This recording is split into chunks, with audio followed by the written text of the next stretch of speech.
Hey everyone, Happy New Year! We made it into 2021. I hope everybody is doing well and that you're staying safe. Today we're going to be doing another indigenous grape from the Piemonte region.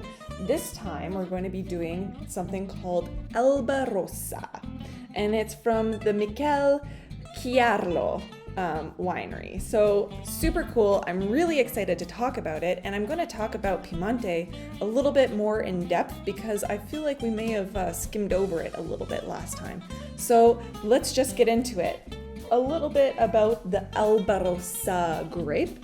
It is found in the Piemonte DOC, nestled in that Barbera di Asti region.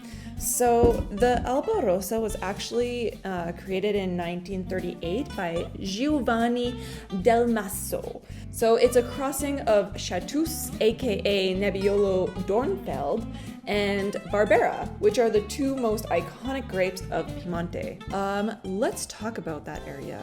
So on the northern side of Piemonte, you have the Northern Alps, and then you have the Mediterranean Alpines just coming down on the western side. This area is actually deemed as a moderate continental climate, meaning that it's going to have a long growing season with hot summers and cold winters. The area here tends to see a lot of hailstorms, thunderstorms, and some fog. What happens with the fog is that you get cool air that rushes down from the mountains, and then it clashes with the warm air that comes up from the Ligurian Sea. We go closer into the Barbera di Asti region.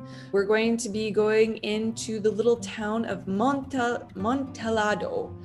So this is the area, or this is the municipality of where this wine grows. And as we turn the Google Earth sideways, you can see all of these tiny little peaks and valleys. And then as we move over here, so in the town, we would just take a little bit of a road, a little bit of a drive down here. We would follow this road along here, and then we would get into the vineyards.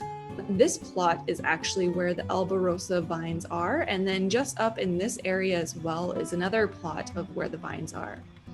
And then this area tends to be mostly of the Barbera.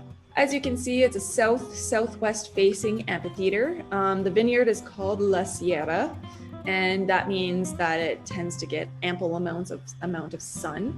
Something that's really cool is that this area really shows evidence of previously being a sea gulf, as there is a lot of limestone in the Piemonte region. The limestone comes from the ample amount of marine sediment, and there's even a skeleton of a rorqual whale, so like a blue whale, was found not too far away from this vineyard. In 1956, Michele Chiarlo began his adventure as a producer of wine. Piemonte tends to be a little bit of a boutique of Italy. A lot of single varietal grapes come from Piemonte, as everything tends to be terroir driven, right? And as we talked about earlier, they have an amazing landscape where terroir is very, very intertwined with their wine practices. In the 1990s, his two sons joined him, Stefano, who takes care of agricultural and enological side, so the winemaking and the vineyard management, and then his son Alberto tends to do the sales and marketing and all the management stuff as well. So on the Google Earth, I think you saw the way how the vineyard was shaped, how it was shaped like an amphitheater with the southwest facing slopes. So the label itself actually portrays this as well. So these lines here actually show you what the vineyard looks like for the Albarossa. 2017 vintage, which is the vintage that we're actually going to be trying today.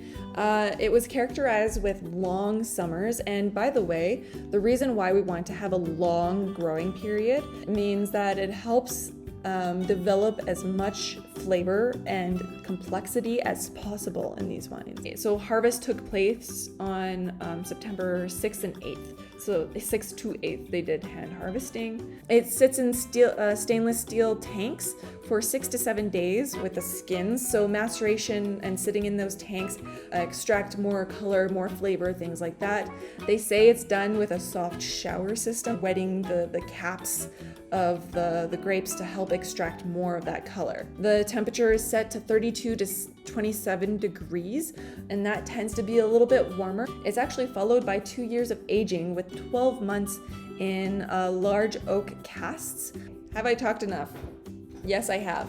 Let's get into tasting. Let's open up the bottle. Okay, let's pour.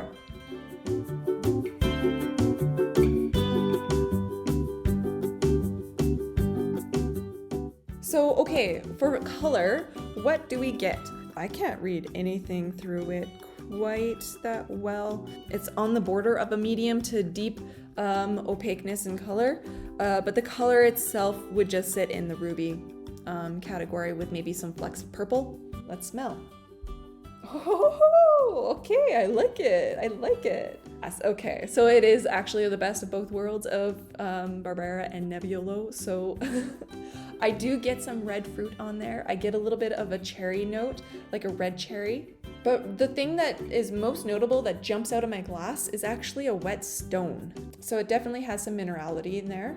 But there's some black fruits as well. So let's say red cherry, red plum, black plum, just before mature blackberry, so fresh blackberries. But then it gets in a little bit more blue too, so I'm thinking some more blueberries too. So now you have a cluster of red and black fruits, some black cherry in there, some good, those cherry notes tend to indicate a good acidity as well. And there's that wet stone again. I just love that wet stone, that minerality. It has a little bit of like a rustic note to it. And some pepper, some spiciness in the back. It just kind of tickles my nose. Not quite sure what that flower would be. If I would say that it's probably red flower. Super, super cool. I really love this. This is one of my favorite smelling wines that I've had this year. I get that we're only 5 days in, but yeah, I actually really love this. Okay, so let's taste, guys.